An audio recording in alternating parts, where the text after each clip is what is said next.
Assalamualaikum, selamat kembali ke channel aku. Dan korang macam biasa, aku harapkan korang sihat selalu dan sentiasa berada di bawah lindungan Allah SWT. Macam biasa, kalau korang kat luar tu jangan lupa memakai penutup muka lah, macam aku pakai sekarang ni sebab aku kat luar. Ok geng. So macam biasa, korang kena like, share dan subscribe aku punya channel ni, dan tekanlah butang loceng untuk dapatkan video-video yang terbaru daripada aku. So hari ni lain sikit daripada biasa sebab aku berada kat luar. Aku menginterview seorang rakan yang mengenai kisah dia yang pernah dialami lah sewaktu ketika dulu, iaitu kisah seram dia. So kita jangan buang masa, kita sama-sama dengarkan. Sekarang kita bersama saudara siapa? Ahmad Hanafi. Dia akan menceritakan kisah dia, pengalaman dia lah, kisah seram dia sewaktu bila? Darjah 6, sekolah rendah lah. Lama dah. Lama dah. 2003 2004 macam tu. 2004. Okey. So saya serahkan kepada Hanafi lah untuk ceritakan apa dia punya semua.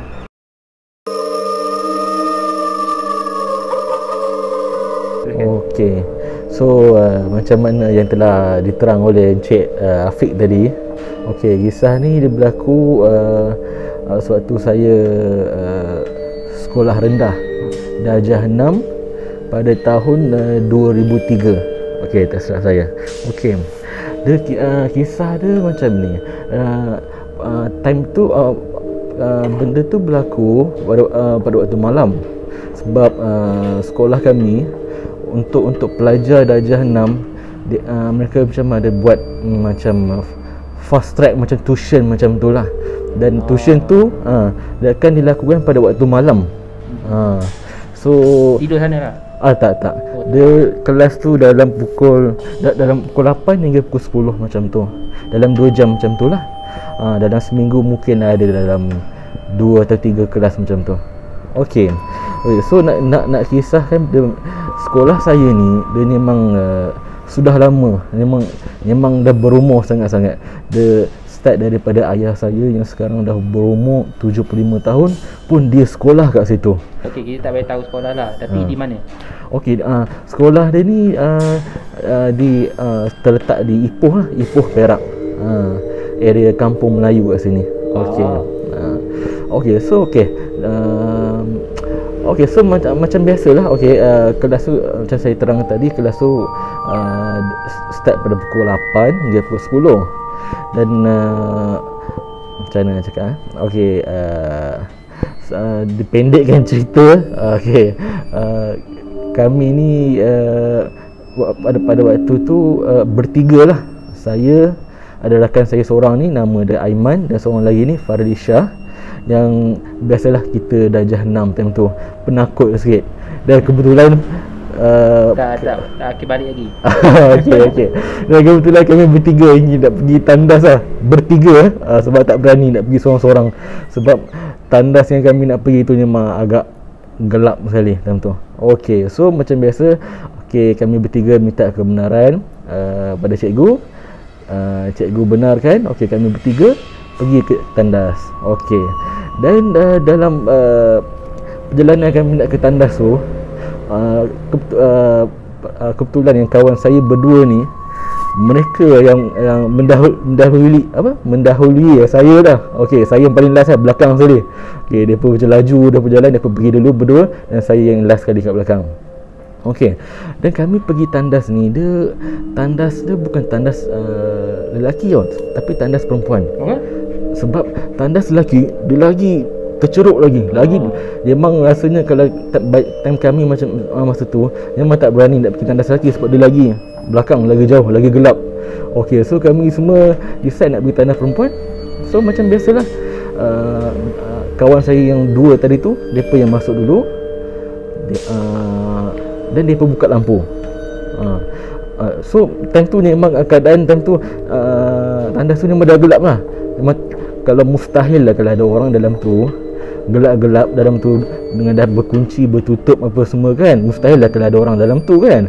Okey, mereka berdua masuk, buka pintu, dan saya lah orang yang terakhir sekali lah yang masuk.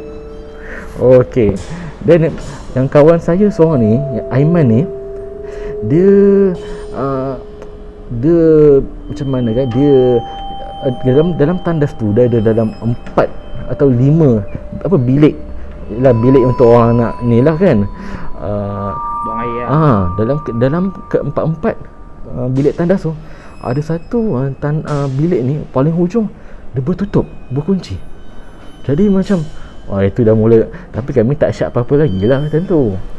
Yang kawan kami yang seorang lagi ni, Farisyah ni, tak tahu kenapa niat dia, kenapa dia pergi buka satu persatu bilik-bilik ni. Cuma last kali tu dia tak sempat nak buka. Dia seorang kawan saya tadi yang Aiman tu, dia kata dia pergi panggil orang dalam ni, Mauziah, ni kau ke? Wallahualam, tak tahulah kenapa yang si Aiman ni mungkin terfikir dia ternampak kawan dia ni yang pergi ke tandas sebelum kami bertiga lah. Saya kata nanti saya, mana ada Mauziah ada dalam kelas tadi. Tak tahu siapa dia nampak tu, Wallahualam lah. Kemudian dah time tu memang dah lain macam sikit. Kebetulan depa yang paling jauh, depa yang paling dalam lah. Saya ni memang time tu dekat depan pintu je. Kawan saya lah seorang ni, dia rasa macam dia nak, time dia tengah nak buka pintu tu, tiba-tiba benda tu mengilai. Dia mengilai dia sebiji macam cerita Joan. Memang sebiji. Okay, contoh macam ni. Itu. Tapi suara perempuan. Bila kami dengar bertiga tu, saya lawak. Yes. Dia macam bencana. Suara perempuan dalam malam time tu. Memang time tu memang kami nak balik lah. Mungkin dekat pukul 10 ke apa time tu lah. Bila dah dengar mengilai tu, sebabkan saya orang paling belakang, memang saya akan lari dulu lah. Tapi yang kelakarnya bila kami lari tu, yang kawan saya yang tertinggal belakang tu, dia pun lagi laju daripada saya, lagi cepat lagi sampai ke kelas. Saya yang tertinggal pula. So itulah story dia. Balik tu dah lah kami pergi ke sekolah tu. Maknanya bila check dalam tandas tu tak ada siapa lah. Tak sempat acak dah time tu. Tak sempat dah. Dah dengar bunyi mengilai. First time dengar bunyi mengilai. Kita memang tak fikir panjang, dah tahu benda tu, kita lari lah. Cuma yang jadi menakutkan sikit, sebab bila kami balik pada kelas tu, kami bukan naik macam orang lain, kita ada naik kereta, van dengan apa, kami naik basikal. So itu yang menambahkan lagi perisa tu lah balik tu. Kalau tu tengok ke kiri ke kanan, sebab kan agak trauma lah benda tu kan, terkejut kan, ikut balik lah. Takut ikut balik ke apa, tapi Alhamdulillah tak ada apa-apa lah. So itulah setakat ni lah saya boleh cerita. Tapi memang tak sempat buka lah tak sempat pintu tu. Tak sempat. Memang kita orang memang tak fikir panjang dah, memang dah tahu. Tapi maksudnya macam terasa ada orang dalam toilet tu. Yang sebabkan kawan tadi boleh buka pintu tu, dia terasa sebab ada orang dalam toilet lah. Sebab dia ingat yang kawan saya ni, perempuan tu, yang masuk ke tandas tu sebelum kami bertiga. Maksudnya dia nampak macam ada orang masuk. Yes, dia nampak macam dia kawan kami dalam tu. Padahal mungkin mata dia lah. Jadi siapakah yang masuk itu ya? Itu dah, itu sendiri fikirlah. Allahualam. Allahualam. Okey. Terima kasih cerita daripada sahabat Hanafi. Pengalaman dia sewaktu darjah 6. Agak lama tapi masih lagi lama. Masih ingat lagi sampai sekarang. Ingat lagi sampai sekarang. Okey. Terima kasih kita ucapkan kepada Hanafi. Okey, sekian saja kisah tadi yang disampaikan oleh saudara kita Hanafi Zahar. Macam biasa, kalau korang suka, sila like, share dan subscribe. Dan kita di mana kewujudan dia, di mana kepastian dia, wallahu a'lam bisawab, hanya Allah sahaja yang mengetahui. Jadi apapun, ia wujud. Assalamualaikum.